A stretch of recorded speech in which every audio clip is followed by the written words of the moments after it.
Okay, so we start recording, and ladies and gentlemen, welcome back. It's a very important topic we are covering just now, and I'm privileged to have Nathan Lennox from Quickfire Digital here with us. When I talked to him, he shared just in a very short time, in 20 minutes, so many amazing and important things on how you can improve your conversions online.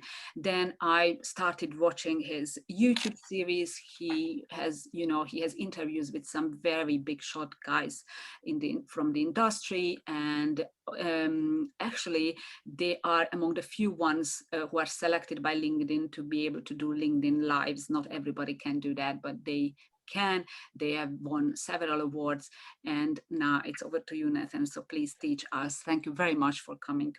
No problem. Thank you so much for having me, and hello also that are watching. I first want to start just with very quickly about us. Today it's going to be a special presentation I've put together for the Marketing Mega Hits Festival, but most importantly, this isn't a sell, right? What I'm trying to do is pack this session with as much value and knowledge as possible so that hopefully you can take some notes and then go and implement this from today within your business. Okay, so today I'm going to share some tips and tricks that we share and educate our clients on in terms of how to improve your conversion rate, and then in turn, how you can grow your business online.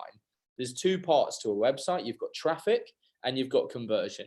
Now, traffic is obviously hugely important, and relevant traffic is great. But when we've got them to the website, hopefully we can share a few tips and tricks that can improve that conversion rate and in turn help your bottom line. And so I always start my presentations with this. If you want to be in the top 1%, you have to do what the other 99% of people are not prepared to do. And this normally appeals in quite a few walks of life, right?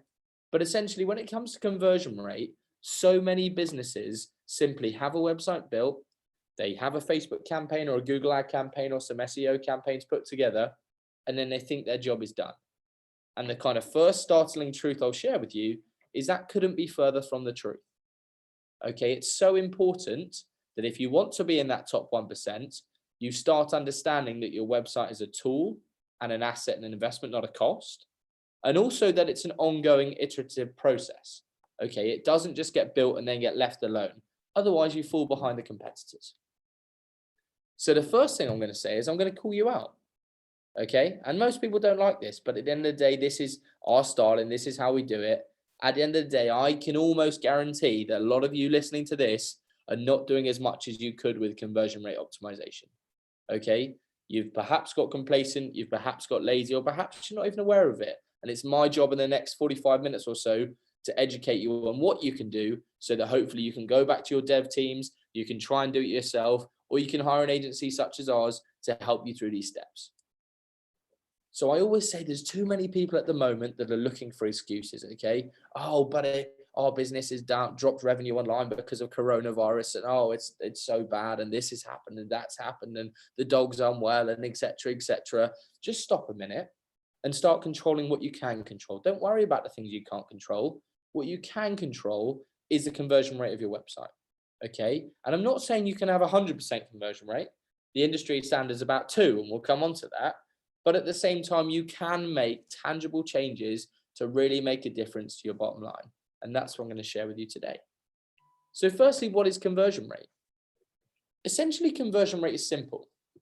If I send 100 people to your store or to your website or to your offline shop, how many of those people are going to complete a chosen goal or action? Now, we talk about CRO or CRO or conversion rate optimization. But so many people ask me, well, why is CRO so popular? And the reasons why CRO is so popular and why you should pay attention is as follows. Firstly, it's the only way to increase sales without pumping more money into the funnel through ad spend. Okay, so many times we see clients, they have a leaky bucket, sales are dropping out through poor conversion rate, and rather than fixing that bucket, they think the solution is just pour more water into it. Now, we all know that if you were doing that, you'd think it's pretty stupid, yet people do that all the time.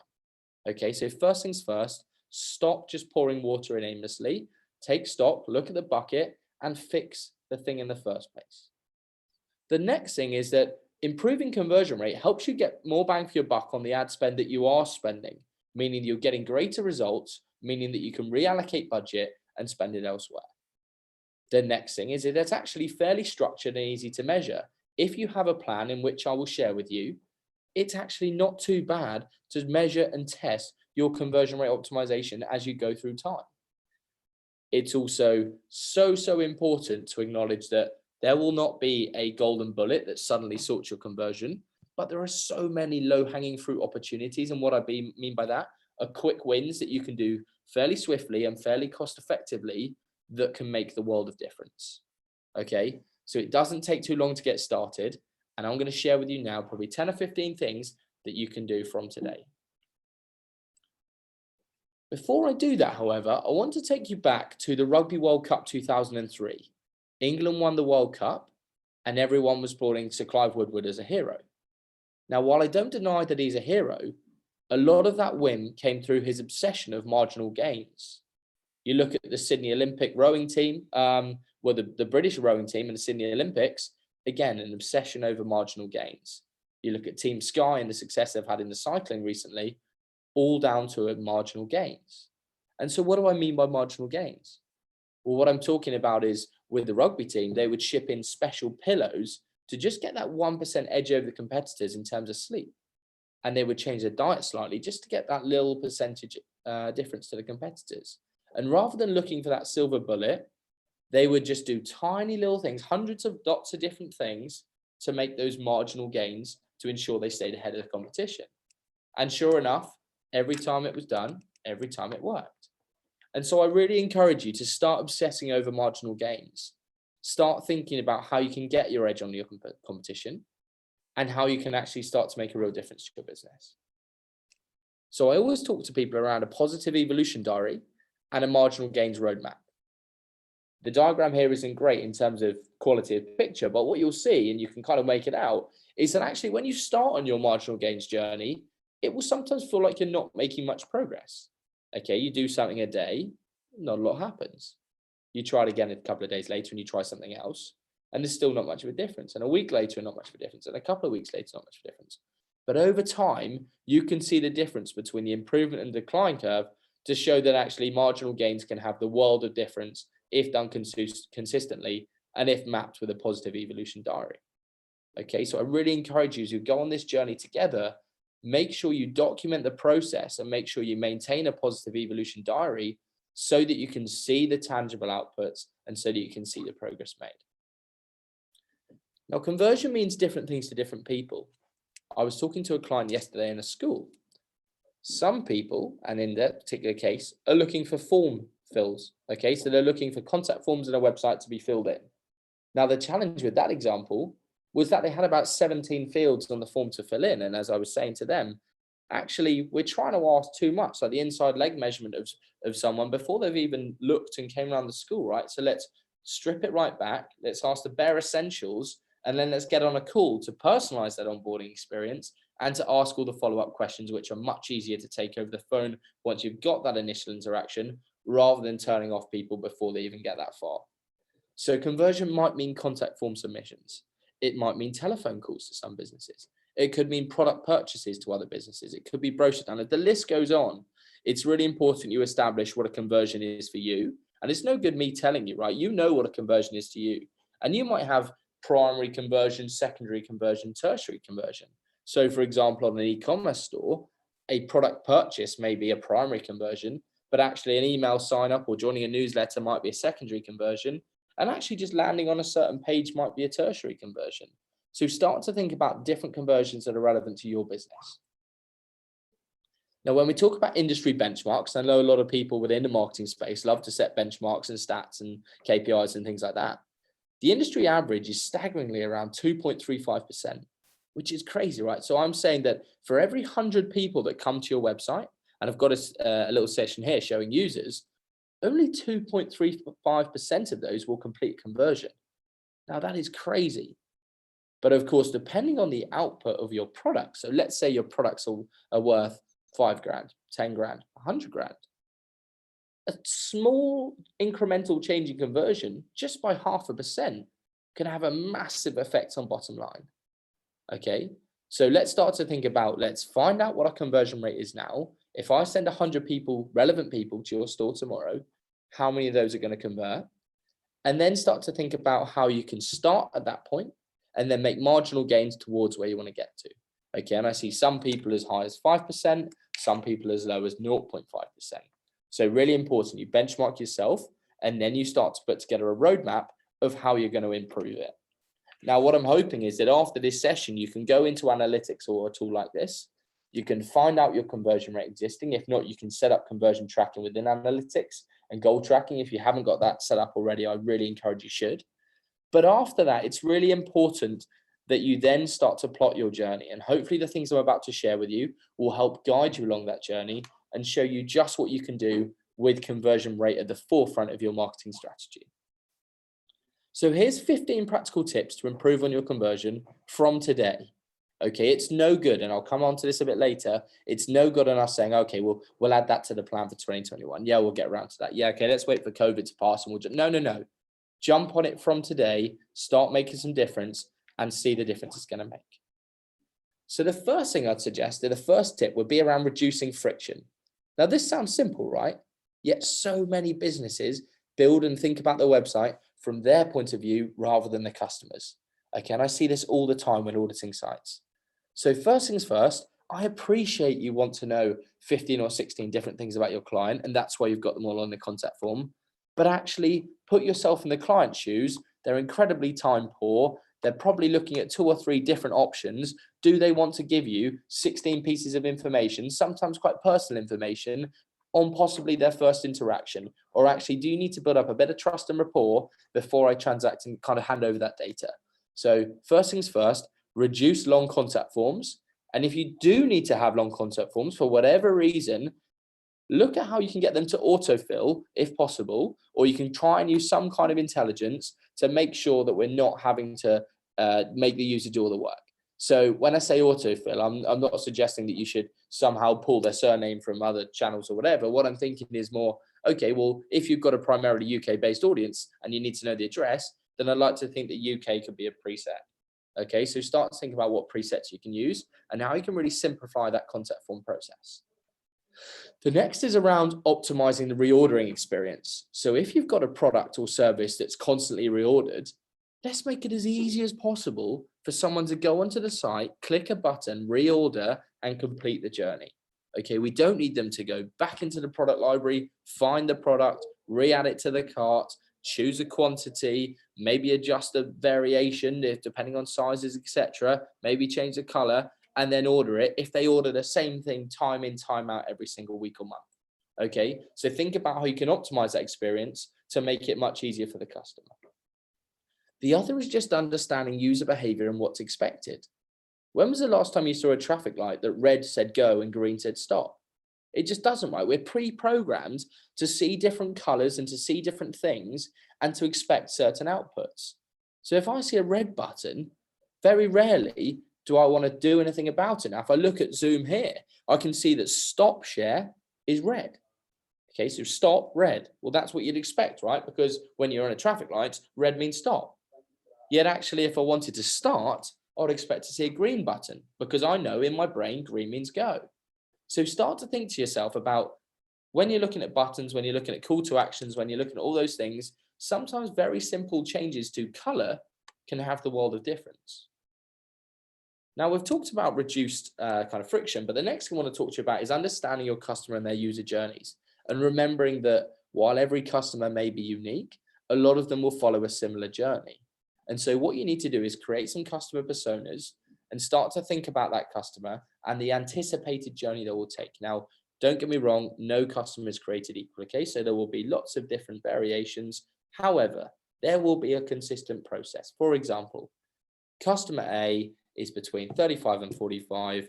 They're either male or female. They shop in these kind of stores. And actually, typically what they do is they come onto the site, they look at the homepage, they then go and find out more about us. They then go and complete a form fill, as an example.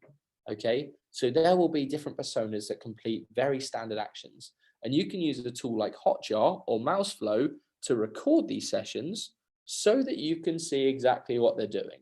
Okay, so no longer do we have to guess. No longer do we have to just take a stab in the dark or go with our guts. We have the stats and the data to be able to back up these decisions. Okay. Another little tip is around live chat. Now, there are hundreds of live chat providers out there. Talk.to is one we've used. Facebook Messenger have its own one that we've used. There are tons. One I've really enjoyed working with is something called Yondle.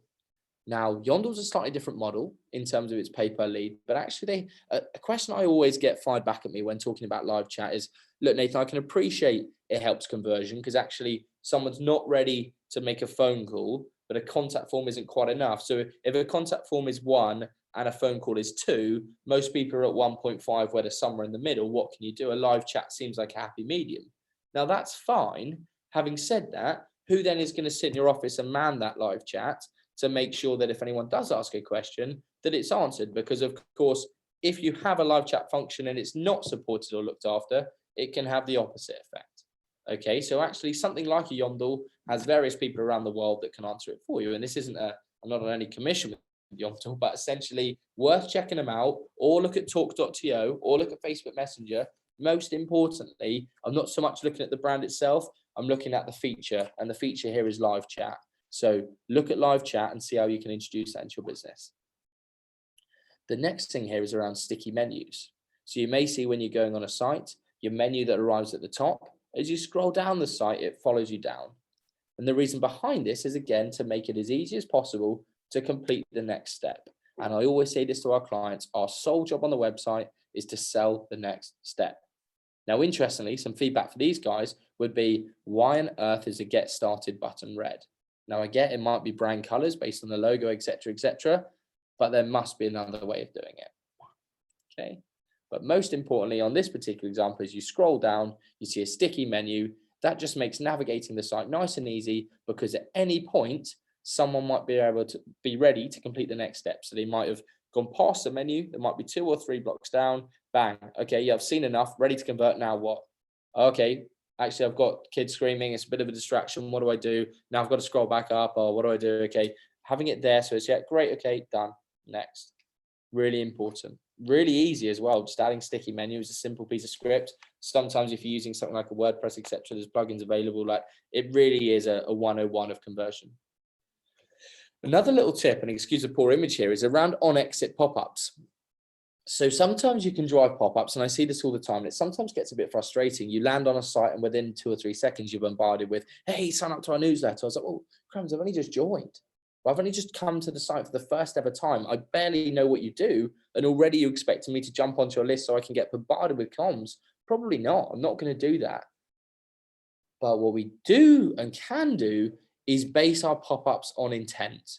So, okay, someone's landed on what we call a hot page. So a hot page for us as a kind of digital transformation agency might be actually someone's looking at some of our case studies. If you're looking at our case studies, I'd like to think you've got a genuine interest in what we're offering. Okay, you've landed on the contact page. Well, that's another opportunity. Okay, so for you, let's say you've got a product-based business. Okay, they're on the product page. Fantastic. Probably leave them because I don't want to distract them. But actually, if they're going to hit the X button in the top right corner, is there an opportunity for me to say, look, before you go, sign up here and get X? Okay, there's a chance to join our list, and in return, I will give you Y. Okay, so look at on-exit pop-ups as a way of possibly the last roll of the dice. Now, interestingly, when you look at, we go back to kind of perception and what we used to, notice that X buttons are always top right. Okay, I don't know many X buttons at the top left, possibly on Mac. They might have gone a bit weird and different, but normally all of my stuff when I exit something is top right. Okay, so just try and play to the normal rules. Okay. Next thing is social proof. Social proof is massive. Okay, so when I'm looking to interact with this brand, I'm looking at them and going, okay, do I want to? They've worked with 10, they've worked with Out There magazine, they've worked with Women's Day, they've worked with Property Investor. Cool, you know what? I actually think these guys really can walk the walk as well as talking the talk. I will engage with them. So think about how else you could do social proof outside of logos and partners. Is it case studies? Is it testimonials? Is it video testimonials? Again, the more and more we can do to be transparent with the social proof process, a logo is one thing, right? A testimonial is another thing. A video testimonial takes it to that next level because it's physically coming out of the horse's mouth. It's not just a case of, oh, Bob said we did a great job in his windows and he was really chuffed that now it's on the website. It's now, hi, I'm Dave and I'm so happy that Bob came around and washed our windows and it was superb and we couldn't be more grateful. Okay, that's going to carry far more weight. So think about the social proof you can incorporate on your website, and think about where it is on your website. Every time I see a testimonial, it's always 3/4 to right at the bottom of the way down the page, right? Where actually some people won't even get to. How can we have social proof front and center so people go, yeah, you know what? They do instill trust in me. And I do think to myself, wow, you know what? That is a brand I'd like to work with, or a kind of product I'd like to purchase, etc. Call to actions, nice green buttons here. Salesforce have got it nicely done. Important with call to actions that we're not asking them to do too much. Okay. It's not start my free trial and give us a call and have an onboarding conversation and possibly download our brochure and do everything else when you click this button. It's simply start my free trial or try for free. Okay. Really clear, really concise, really logical. And they're the kind of things that can make a massive difference to your conversion. Also think about the sales copy as well. So here, what makes the #1 CRM even better? It now comes with 3 months of G Suite by Google Cloud at no cost. Great headline, really engaging, nice and easy. Another thing I look at, particularly if you're in the product-based business, would be around urgency. And for those of you that have probably not this year with COVID-19, but before that looked at possibly booking a holiday, you'll see something on booking.com where you'll see these little notifications that say 15 people have looked at this property this week, or 10 people are looking at this property right now, or you've got 6 days until this coupon runs out, or free shipping by 3 p.m. this afternoon. All of these things are intended to create urgency. Okay, and as kind of human nature, we have this fear of missing out, and we don't want to be in that kind of out of that herd mentality. So, okay, crumbs, if 15 other people are looking, we better buy it, we better book it, right? So we don't miss out. And actually with these product things, the sale's only 3 hours. Tell you what, I haven't got time, we'll just quickly do it now. And that's where something like an eBay and an auction system works so well.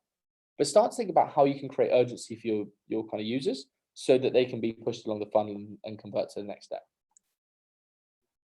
A guarantee is another great way of doing this. Okay, so some people are like, yeah, great, I've seen a product, I like it. You know, I like what they say, I like their story, I've just had a bit of a read about them, I read a few testimonials, it all sounds okay, but I'm just still teetering on the edge and I'm not too sure. Okay, how about if we create a guarantee that says, you know what, let's put our money where our mouth is. If you're not happy with this product or service, there's 100% money back guarantee, right? And of course you'll get the odd person that takes a mick and you need to kind of account for that. But at the same time, being that assured and confident of your product can have the world of difference when it comes to conversion. The other thing I look at is consistency across the funnel. So too many times when I'm looking at campaigns for clients, do I see an advertorial piece or a kind of a Google ad or a social ad, etc., that says and promises one thing. You get through to the landing page and it sells and promises something totally different. Okay, so it's really important, and it goes to like relevancy and kind of ad score and stuff like that. But essentially, if you're clicking on an ad, I expect to see that theme carried through. And that's as much as imagery, tonality, just the whole 9 yards, right? If I'm seeing something online and I click through, I expect to see that thing again because that's what's hooked me in. Now, okay, I appreciate you can expand upon it, but at the same time, the general theme should be exactly the same. Otherwise, we're going to get people thinking they've gone to the wrong place, they'll bounce, and actually conversion rate will fall. Okay, so think about how you can be consistent across all aspects of the funnel, and not only in the pre-sale and sale itself, but also in the after sale. Okay, and we'll come on to a little bit of the after sale in a second. Right now, so in the after sale, and sometimes before the after sale, one thing I absolutely love is the process of surprise and delight. What can we do that makes the user kind of catches the user unaware, but in a really nice way?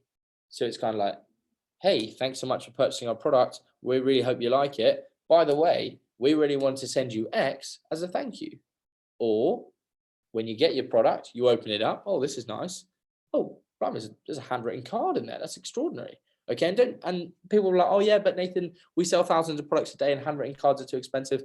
Look at a tool like Scribeless. Okay, something like Scribeless, where actually they can just automate all of that process and it takes your handwriting and kind of computer generates it onto a card.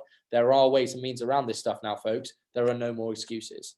And so even if we go back to kind of the pre-sale, how can we surprise and delight to say, okay, the ad says you get this, you click through, the landing page says you get all of that and is consistent, but at the same time, oh, by the way, you also get this if you buy before X time.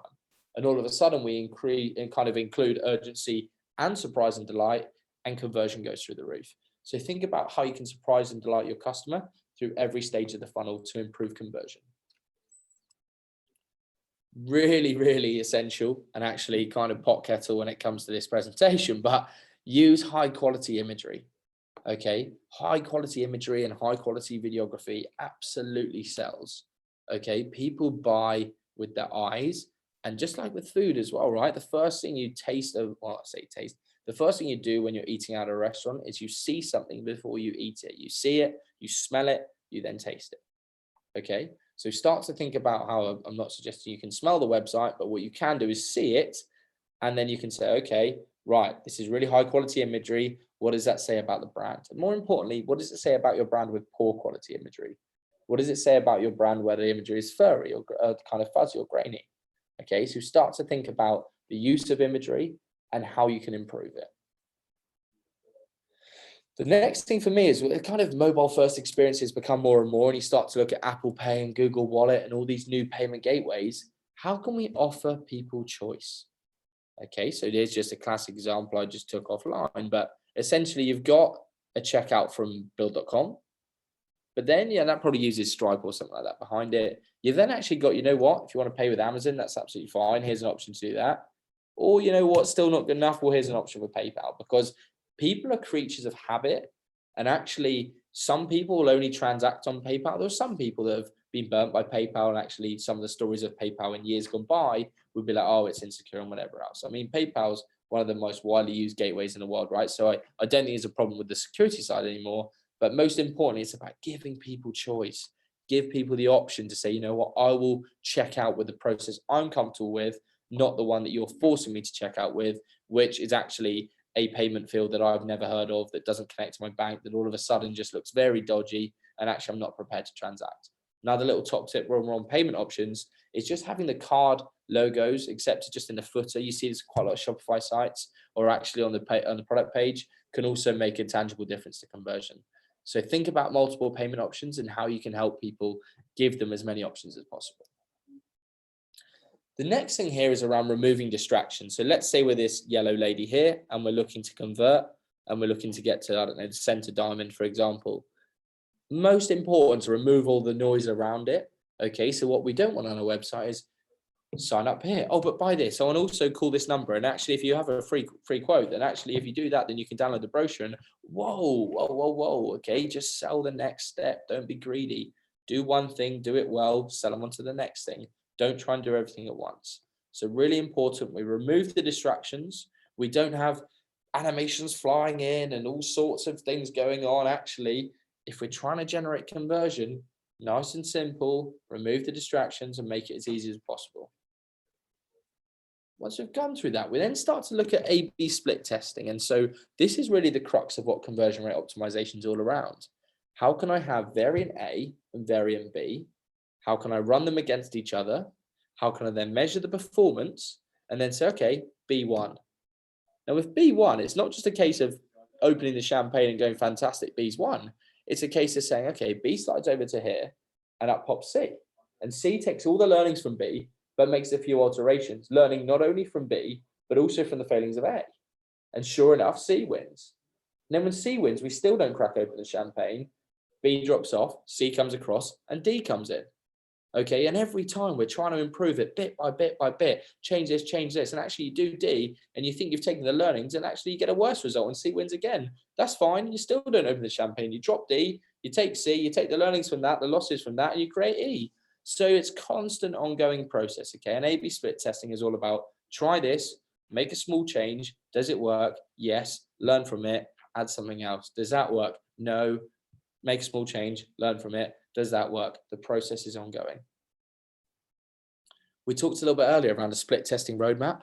Really important that you don't try and do all of your changes straight away, because you simply won't know what worked and what didn't.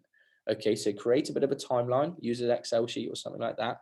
Create all the different tasks you're going to do on the left, create the dates across the top, and then start to plot out what changes you plan to make, and then record the difference it makes in sales. Okay, now actually I appreciate this talk is all around online conversion, but of course you can use this in an offline world.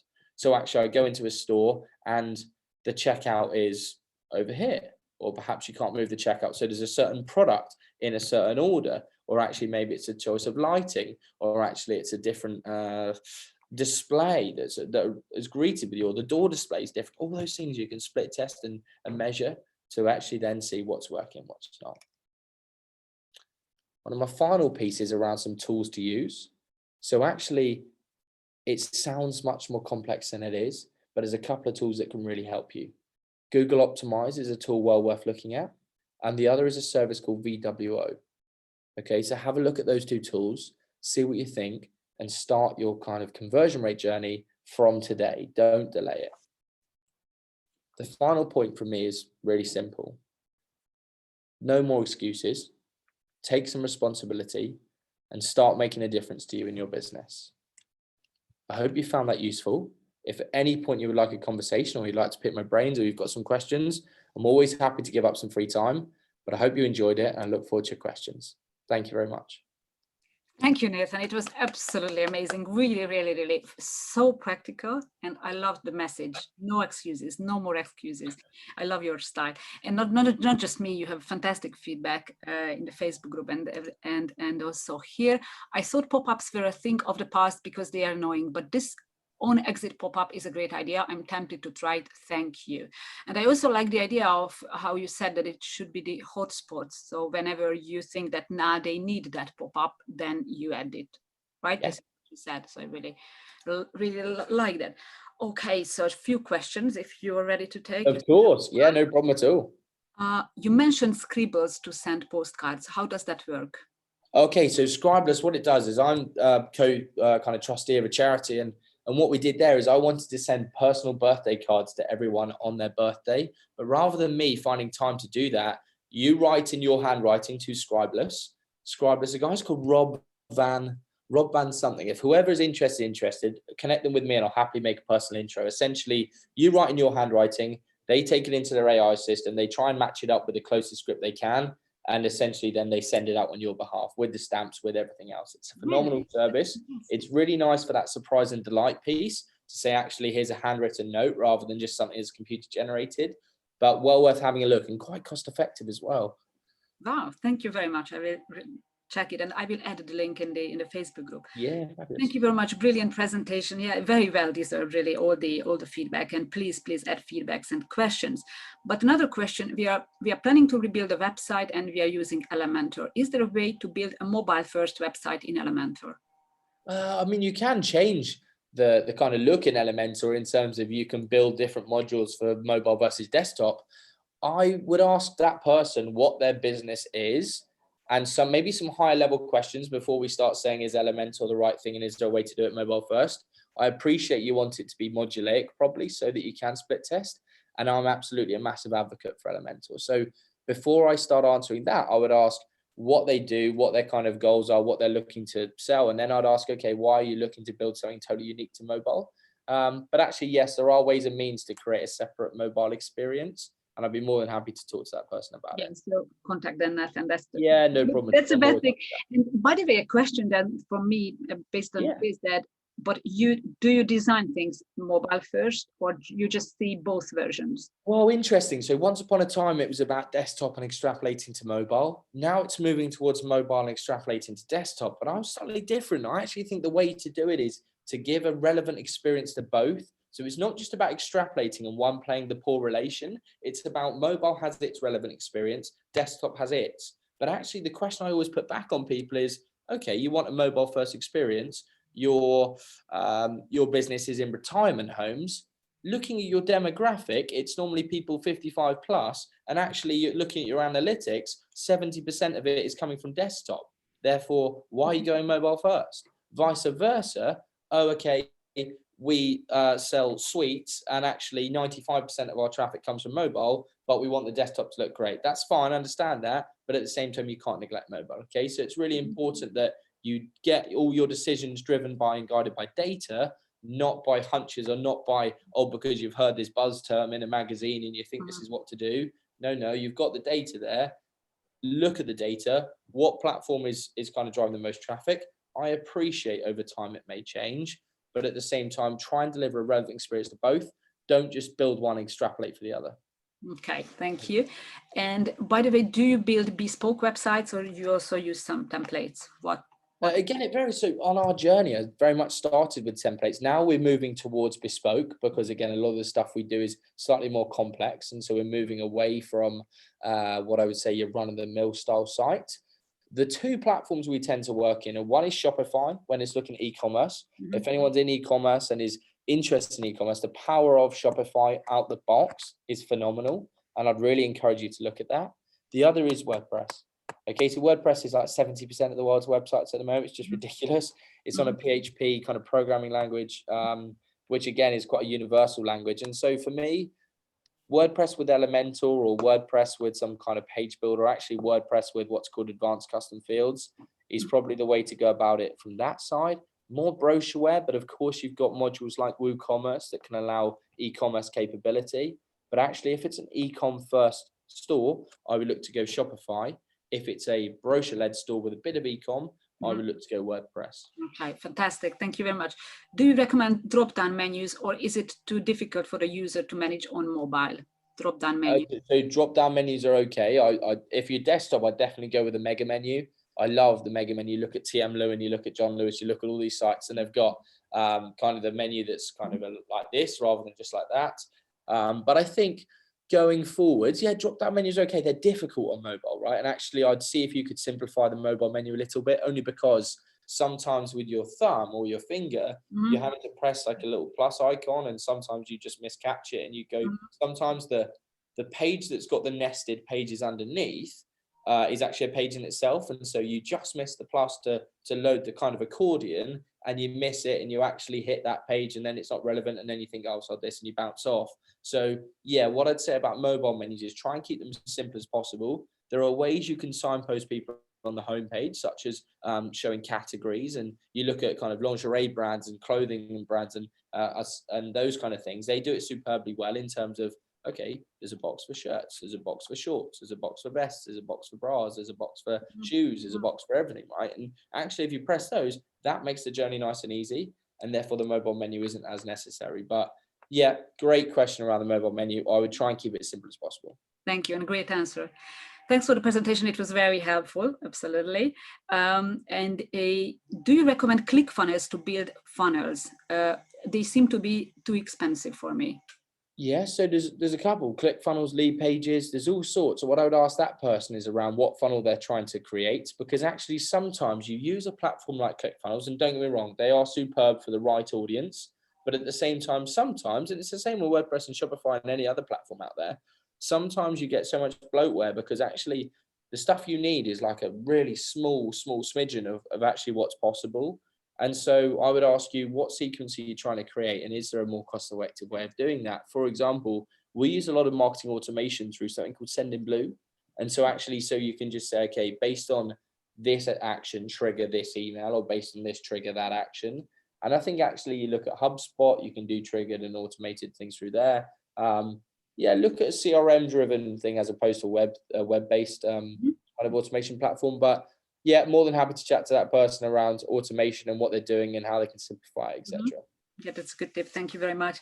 Yeah, can you recommend tools to track what customers do on site? But you actually said Hotjar. And yeah, Hotjar, Mouseflow, I say not Lead Forensics. Lead Forensics only because they hound me every day on LinkedIn. But yeah, essentially, that's not such a bad platform. Right? There's some good ones out there. Essentially, just what I'm looking to do is I actually want to watch user sessions. So I don't mind. I like seeing Mouseflow. I like seeing kind of the heat maps and stuff like that. But I actually want to watch what a user does, because when you're building the site, you think you know your audience, and then you watch somebody use it, and you realize just how I mean, I don't want to be derogatory towards customers, but at the same time, just how sometimes they act in ways you just would not believe.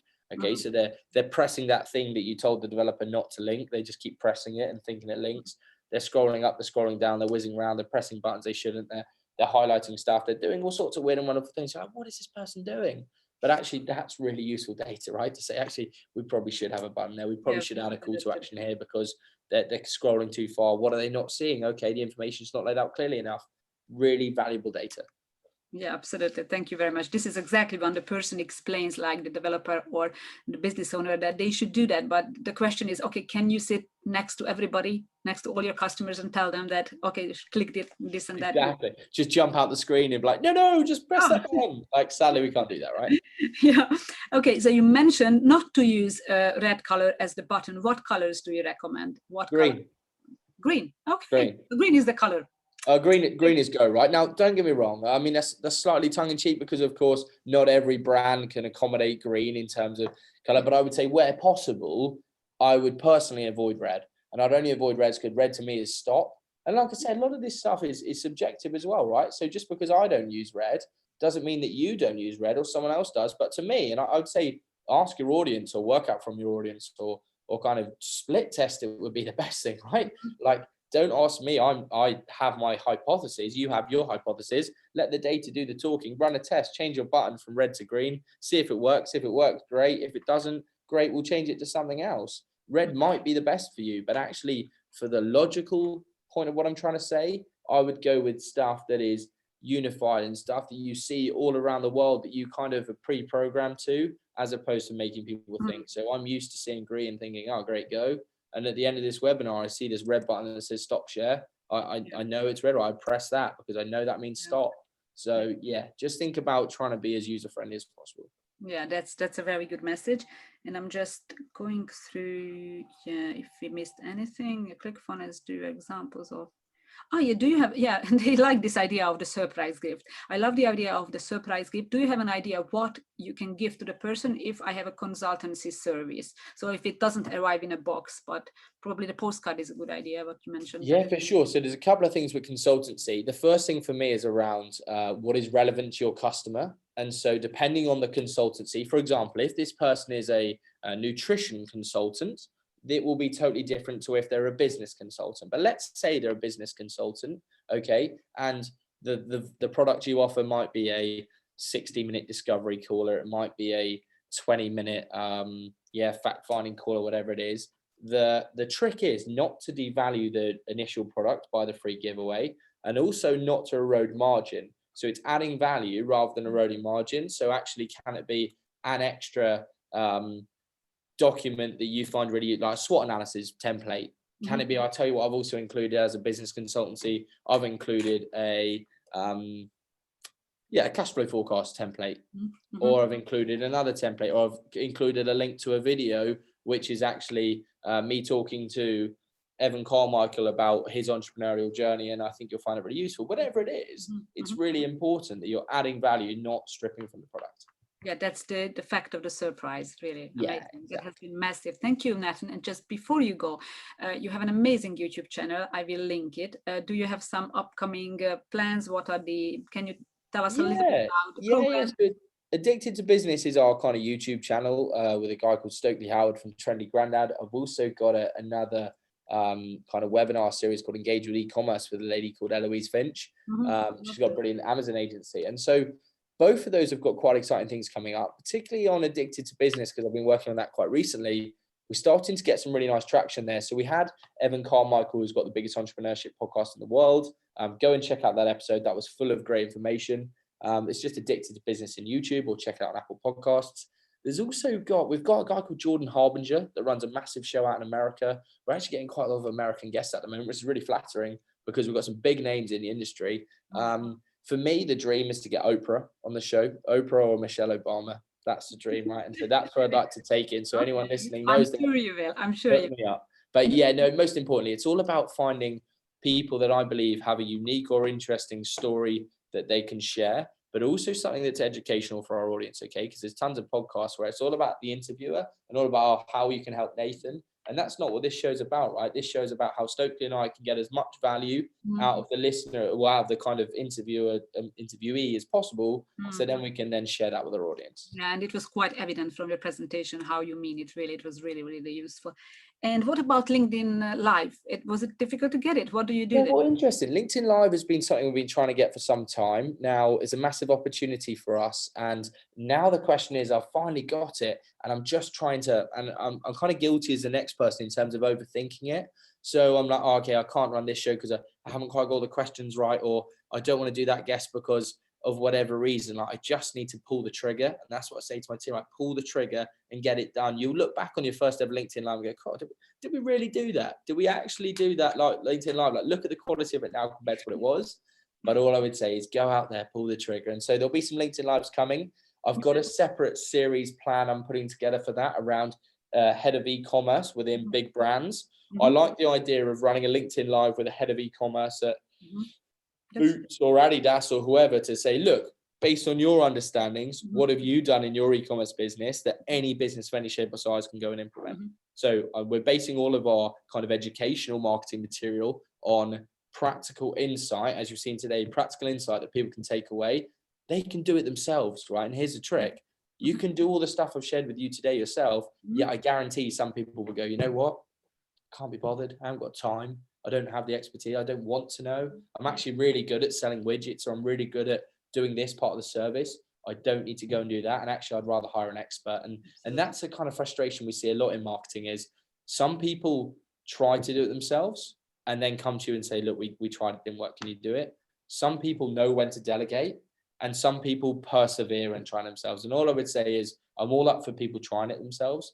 But if it doesn't work, don't just keep peddling it, okay? Because you're like, oh, okay, but there's no cost. There is a cost. The cost is your time, okay? And this isn't a plug for us. Like, go and work with any agency. I don't mind. But stop thinking that because you do it, it's free, because it's not, okay? It's your time, which has a value, which could be serving the business in another way. Yeah, that's a very good message. And finally, I appreciate that you just didn't talk about your company, but all the tips, but just a few words about your company. So how big is the team? What do you do? Who do you have? Sure. So Quickfire Digital is a digital evolution agency focused on e-commerce. Okay, so we've spent a lot of time kind of honing that proposition, and essentially we're looking to be a little bit more than just your standard web shop.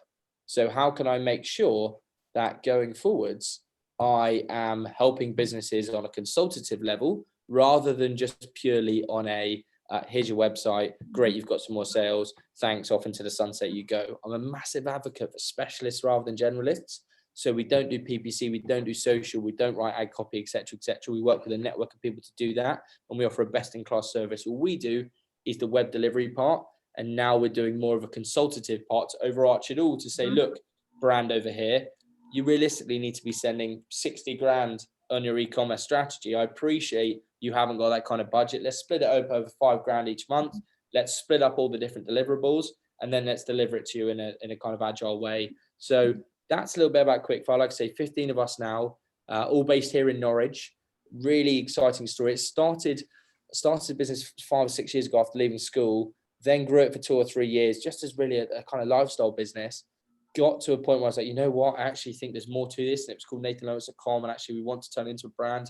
Created Quickfire Digital, very quickly grown in the last 3 years. Like I say, 15 of us approaching £1 million turnover.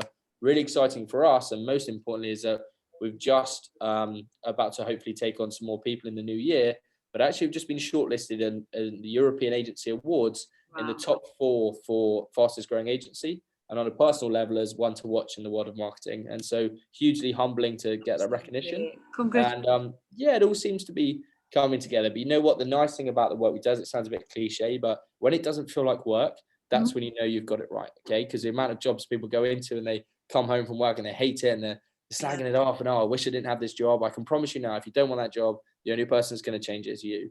So if you want to make a change, go and make it happen. No, it's not a cliche. Thank you very much. And it's a perfect closing to this session. Thank you very much. I really recommend everyone get in touch with Nathan. Very, very open and very helpful. Thank you very much for being here, Nathan. And thank you very much, everybody.